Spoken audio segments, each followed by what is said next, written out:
주말 사이에 검찰 수사가 이제 빠르게 진행이 됐습니다. 송병기 부시장에 대해서 이틀에 걸쳐서 조사를 했고 박기성 전 비서실장, 김기현 전 시장 측 인물입니다. 에서 조사를 했는데 송병기 부시장 관련해가지고 김광삼 변호사 참고인이 아니고 피의자 신분이라는 보도가 있었거든요. 이거는 어떤 의미가 있는 건가요? 만약 이제 피의자로 입건해서 조사를 했다고 한다면 검찰은 이건 하명 수사라고 확신을 하고 있는 거예요. 그렇기 때문에 전체적으로 어떤 수사가 진행되는 상황을 보면 검찰은 이제 하명 수사 맞다 이렇게 보고 있는 것 같습니다. 그래서 지금 조사를 하는 걸 보면 굉장히 이제 신속하게 이루어지고 있죠. 특히 지난 5일에 제보 받은 걸 편집했다고 알려진 문모 전 행정관 조사했잖아요.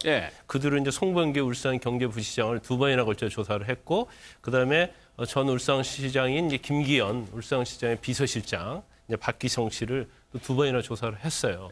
더군다나 지난번에 압수수색을 송병기 경제부시장에 대해서 자택, 그다음에 차량, 사무실에도 압수수색했잖아요. 이제 거기서 상당히 유의미한 자료를 확보한 걸로 알려져 있습니다. 그래서 일단 뭐 청와대랄지 아니면 수사에 참여한 사람들과 교류가 있은 흔적을 발견했다는 얘기도 지금 나오고 있기 때문에 이제 검찰은 속도는 빨리 할 수밖에 없는데, 이제 검찰이 또 속도를 빨리 하는 이유가 여러 가지 있지만 그중에 가장 중요한 이유는 일단 첫 번째는 이제 추미애 의원이 법무장관 후보로 지명이 됐단 말이에요. 그래서 청문회를 통과하게 되면 경우에 따라서는 뭐 예측하기가 쉽지 않겠지만 이제 법무부에서 감찰을 한다랄지 그런 형식으로 수사를 진행하고 있는 수사팀에 가능성도 있기 때문에 관여를 하게 되면 사실 수사가 쉽지 않아질 거예요. 그다음에 두 번째로 검찰의 인사이동이 얼마 안 남았잖아요. 그러면 검찰 자체가 이 수사를 하다가 만약에 인사이동에 의해서 수사를 하던 팀이 해체가 된다고 하면 검찰 입장에서는 일단 기소를 해야 하는데 기소에 문제점이 있는 거고 또 기소가 된다 하더라도 사실은 이게 굉장히 유죄 무죄를 다투는 엄청난 사건이기 때문에 공소유지를 해서 유죄를 받아내야 하거든요. 그러면 사실은 그 수사팀이 해체되면 재판 과정에 있어서 굉장히 어려움이 있기 때문에 확실한 증거를 빨리 확보를 해야겠다는 게 아마 검찰의 입장인 것 같습니다. 근데 송병기 부시장 관련해서 좀 이상한 점, 이원희 변호사께 여쭤봐야 될 것 같네요. 경찰에서 조사를 받을 때 본인의 실명이 아니고 가명을 써가지고 그게 조사를 받았다는 거는 이거 어떤 이유라고 봐야 될까? 제보자를 뭐 보호하려는 취지라고 이해해야 되는 건가요? 네, 그게 송병기 부시장이 당시에 요청을 했는지 아니면 경찰에서 그렇게 처리를 직권으로 해준 것인지는 아직 밝혀지지 않고 있는데 본인이 요청했느냐 경찰이 알아서 한 거냐? 그렇죠. 그런데 일반적으로 참고인 조사를 받을 때 그 인적 사항을 드러내지 않는 경우가 흔치는 않습니다.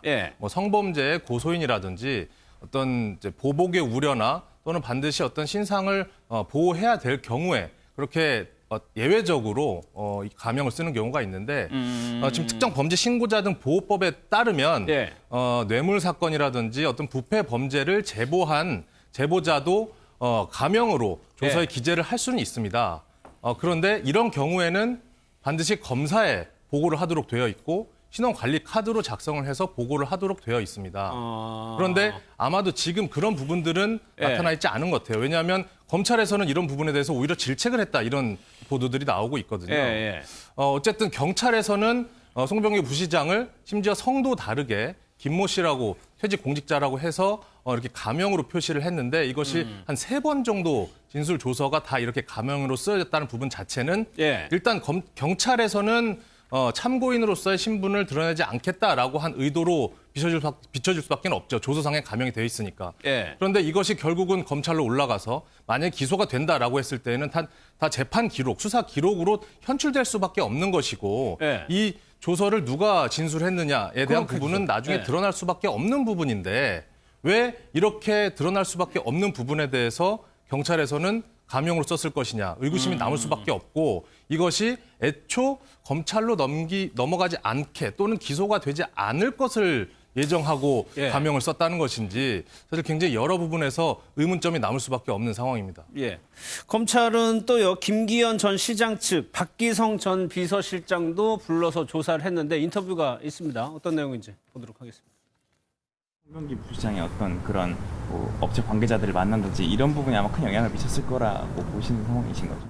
누군가 기획했고 누군가 조력자가 있고 누군가 도와줬고 또 그 뒤에 배경을 봐줬는 사람이 분명히 있을 거라고 저는 합리적으로 의심하고 있습니다. 자기의 이름을 김아무개로 가려달라 했는지 경찰이 그래 줬다는 이야기도 있고 송병기가 그래 요청을 했다는 이야기도 있고 이렇게 이 사람을 이름을 가려야 될 이유가 있는지 압수 이후로 1년 넘는 시간 가까이 제가 실제로 죄인으로 살았습니다. 다 무혐의를 받고 난 다음에 그 의심이 가는 상황을 지금 이제는 도리어 황운하 청장이 답변해야 될 상황이죠. 도대체 몇 년 동안 고래 이야기만 할 건지 그놈은 고래만 내잡을 건지 정말 합리적인 자기의 답변을 듣고 싶어가지고 제가 그 사람을 고발하게 되었습니다. 무혐의를 받았기 때문에 그 당시에 고발이 어떻게 됐는지 궁금하다. 충분히 뭐 이해가 되는 대목인데 이거를 김기현 전 시장 관련해서 것까지요. 김병민 교수님. 네. 글쎄요. 국감회의록 지난해 국감회의록을 보면은 더 이상 이제 문제는 지난 일이다라는 취지의 발언이 이제 모 의원으로부터 나왔는데 지금에 와가지고 왜 다시 이거를 저기 하느냐에 대해서도 의혹이 여러 가지 좀 시선이 있거든요. 근데 상황에 따라서 지난해에 얼마만큼 이 내용에 대한 진실들이 알려졌는지를 알 수가 없는 상황이고 예. 지금 보도되고 있는 내용에 따르면은 지난 3월 그러니까 올해 3월을 얘기하고 있는 것 같은데 조금 전에 남았던 비서실장에 대한 최종 무혐의 처분이 내려졌던 부분들이 이제 작년이 아니라 올해 와서 이루어졌다는 것 아니겠습니까? 그리고 우리가 보도를 통해서 봤던 것처럼 울산지검에 당시 최종적으로 왜 이것이 무혐의가 될 수 있는지에 대한 무혐의 처분에 관한 결정서를 불기소 처분에 대한 결정서를 보게 되면 예. 이례적으로 90페이지가 넘을 정도의 불기소 처분 결정서를 남겼던 상황들이 있게 됩니다. 예. 그 내용은 경찰이 무리하게 선거를 앞두고 수사에 들어갔던 여러 가지 내용들이 있는 것 아니냐라고 하는 분들이 쏟아지고 있는 것이고요. 예. 핵심적으로 현재까지 나와 있는 내용만 하더라도 결국 청와대가 이 부분에서 어떤 방식으로든지 간에 연결이 돼 있는 것까지는 나타나 있는 거거든요. 예. 혹시 불법인지 불법이 아닌지 등에 대한 내용은 밝혀야겠습니다만 현재 지금 이 송병기 부시장 같은 경우가 또 압수수색을 통해서 드러났던 내용 정황들을 보니 차명폰을 사용했다라고 하는 의혹들까지 지금 계속 불거지고 있는 상황입니다. 예. 외장 하드 등에 대한 내용들까지 다 압수수색이 이루어졌기 때문에 사건에 대한 진실들을 밝히다 보면 최종적인 내용이 나오게 될 텐데 그것을 왜 그때 안 하고 지금 와서 했느냐라고 얘기를 하게 되는 것은 저는 굉장히 좀 무책임한 얘기가 아닐까라는 생각이 듭니다. 알겠습니다. 또 하나 조금 논란이 되는 부분이 이 첩보 문건이 이제는 몇 개냐, 김성은 몇 개냐 얘기가 나오는데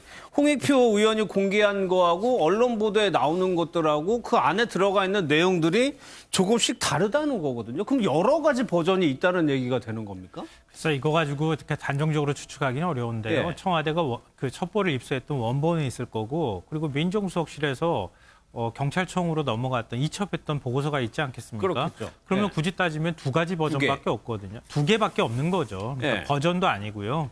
그런데 지금 이제 보도되는 내용들이 조금씩 차이가 나는 게 같은 버전을 보고 다른 내용을 지금 공개하고 있기 때문에 오해 소지가 생긴 것인지 아니면은 그게 경찰로 어차피 이첩이 되지 않았습니까? 예, 예. 이첩이 됐을 때 그 내용들을 확인했던 사람들을 통해서 일종의 이게 요약본 같은 것들을 만들어 놓은 게 그게 사정당국을 통해서 흘러나온 것인지 예. 이게 정확하지는 않습니다. 그래서 여러 가지 버전이 있다고 우리가 단정하기는 좀 어렵다 이렇게 생각이 되고요.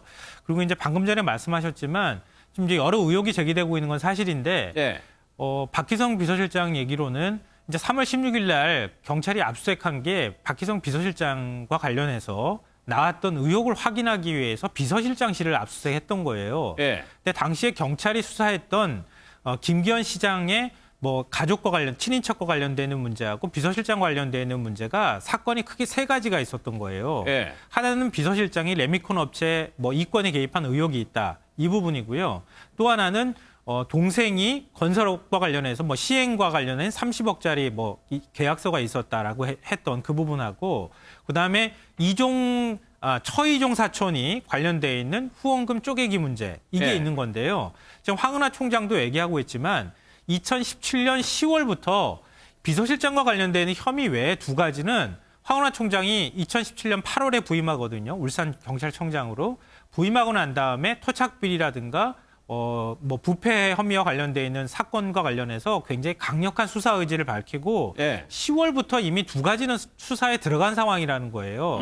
그리고 이제 비서실장과 관련돼 있는 혐의는 2018년 3월 16일 날 압수수색에 들어가면서 갔던 건데 예. 그러니까 두 가지 혐의는 이미 울산경찰이 수사하고 있는 상황인데 나중에 청와대가 이첩한 게 되는 거고요. 청와대에서 이첩을 통해서 황운하 총장 얘기로는 수사를 착수했던 거는 비서실장과 관련된 혐의밖에 없는 거예요. 근데 후원금 쪼개기 문제는 지금 현재도 재판 중에 있습니다. 예. 그러니까 비서실장과 동생이 김기현 전 시장 동생이 관련돼 있다고 하는 부분은 무혐의 결정이 났지만 예. 그러니까 모든 사건과 관련해서 경찰이 아무것도 아닌 거 가지고 수사한 건 아니다. 예. 이런 것이고요. 이미 경찰 차원에서 부패 사범이라든가 아니면은 토착 비리로 수사 중이었던 상황에서 이첩이 됐던 거고. 예. 그리고 박기성 전 비서실장과 관련되는 혐의 부분에 대해서 수사한 것은 지금 뭐 당시에 지역사회에서는 전혀 모르는 걸 청와대가 이첩했다고 주장하지만 예. 당시에 3월 18일 날 울산 지역에 있는 일간지 경상일보가 사설을 쓴 걸 보면요. 비서실장은 김 시장이 직접 임용한 별정직 공무원으로 울산시에서 영향력이 지나치다고 하는 소문이 자자했다. 이렇게 예. 얘기를 하고 있습니다. 그러니까 울산 지역에서 박기선 비서실장과 관련되어 있는 여러 뒷말은 그 이전부터 굉장히 많이 나왔었다고 하는 거예요. 알겠습니다. 그러니까 예. 청와대에서 이첩받은 게 아무것도 없는 걸 마치 이렇게 조작해가지고 예. 선거 개입 의도를 갖고 뭔가를 했던 게 아니고 울산 지역에 상당히 많이 퍼진 내용이 이첩이 된 것은 분명한데 예. 그게 과연 나중에 하명 수사로 청와대가 직접 다 챙겼느냐 예. 이 부분만 우리가 별도로 확인하면 되지 않겠는가 하는 생각을 알겠습니다. 저는 하거든요. 그것도 뭐 송병기 부시장이 주장한 바니까 이제 검찰하고는 또 상반된 얘기입니다. 황운하 청장 그러면은 김광선 변호사님 지금 황운하 청장은 총선에 아무튼 출마 사전 정지 작업을 하는 걸로 보이는데 조사를 받아야 될 거 아니에요 결국에는. 황운하 청장 굉장히 멘탈이 강한 것으로 보여요. 예. 그러니까 이렇게 나라가 시끄럽고 그게 하명 수사 아니냐. 물론 자기가 굉장히 나는 정당하다 이렇게 주장할 수도 있겠죠. 그렇지만 예. 검찰 조사도 앞두고 있고 사실 명예퇴직 신청했는데 지금 받아들이지 않고 있잖아요. 그러면 이제 자기의 어떤 억울함을 토로하면서 그것은 이해가 가지만 본인은 마이 웨이 나는 내년 총선 출마하겠다. 예. 끝까지 이제 그런 취지로 가는 것 같아요. 그래서 사실 뭐 명예퇴직이 안 받아들여졌는데 이제 검찰이 사실 범죄 혐의와 관련해서 수사를 하고 있다고 경찰에 통보를 했기 때문에 안 받아진 거잖아요. 근데 본인이 또 의원 그러면 난 명예퇴직하고 의원 면제하겠다고 그래요. 근데 의원 면제도 마찬가지로 경찰청에서 받아들일 수가 없죠. 왜냐하면 현재 수사 중이기 때문에. 그래서 아마 검찰도 조만간에 이제 황운하 청장을 예. 아마 피의자로 소환을 해서 불러서 조사를 할 가능성이 크고 예. 본인은 또 소크라테스 얘기를 했더라고요. 예.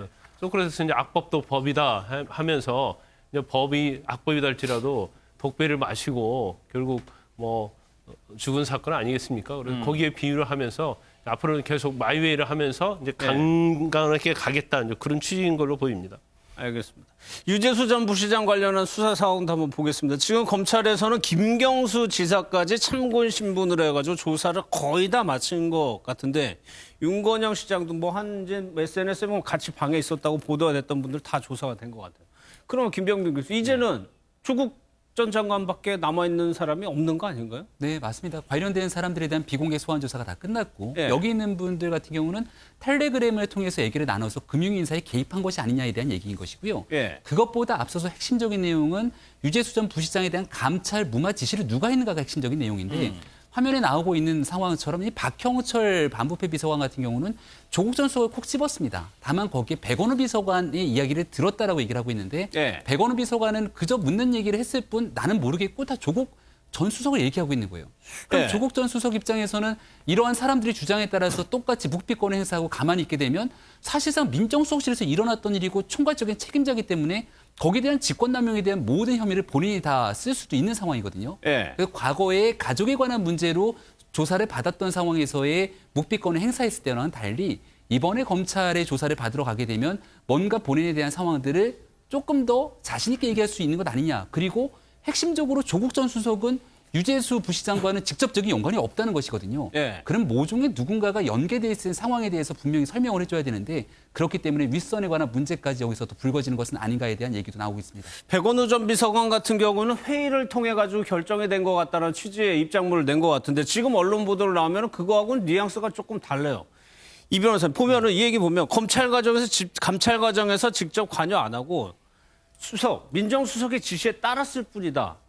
라고 하는 거는 조국 전 장관 당시 민정수석이 결정을 했다는 의미 아닌가요, 이거는? 네, 그래서 지금 이제 백원우 비서관도 어떻게 보면 박형철 반부패 비서관과 같은 취지로 같은 맥락인 거죠. 예, 결국은 네. 당시에 민정수석이었던 조국 수석이 독자적으로 결정을 내려서 일방적인 지시를 한 것이다라는 취지로 결과적으로는 해석을 할 수 있을 것 같습니다. 근데 이제 이 부분에서 사실 뭐 3명이 회의를 했다라고 하면 대등하고 평등하게 어떤 의사를 표출하고 그 부분에서 그냥 논의를 했다는 것인지 또는 거기에서 수석이 어느 정도 수렴하고 그 부분에서 지시를 했다는 것인지 이 부분에 대해서는 좀 어떻게 보면 귀에 걸면 귀걸이, 코에 걸면 코걸이처럼 될 수도 있을 것 같아요. 그런데 이 부분에 대해서 결국은 조국 전 민정수석이 스스로 나와서 밝혀줘야 되는 부분이고 사실 이런 사안이 보통 일반 형사사건이었다고 한다면 대지를 신문을 했겠죠.